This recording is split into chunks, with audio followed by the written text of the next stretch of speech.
So question number one is, how would you pay for the needed improvements to infrastructure in the city? I would use the 1% sale tax to do that. Can you expand on that a little bit? I would take that to fix our water system and our roads. I would use that. I would manage that well. How do you think you could reduce violent crime in the city? You're going to have to deal with the root of the problem, which is illegal and stolen firearms in the city of Jackson. The city of Jackson for decades have overlooked the root. That's why you have never saw a decrease in crime, because they have not dealt and tackled the root of the problem. And that is getting all these illegal and stolen firearms off the city, out of the city of Jackson. Not only that, the city is budgeted to right now to hire over 100 officers. I'm not interested in hiring 100 officers.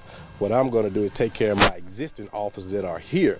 I'm going to give them a $7.25 raise, and we will go in to have a conference, and when we come out, we will be ready to reduce crime by getting all these illegal and stolen firearms off the city of Jackson.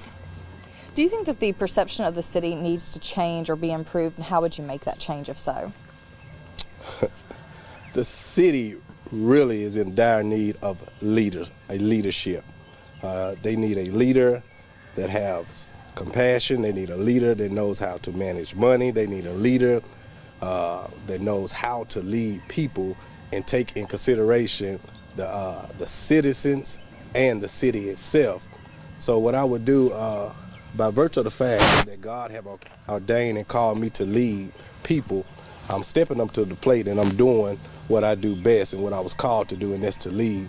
So when I get into office, what I'm going to do is immediately I'm going to do a clean slate due to the 1% tax hike dilemma.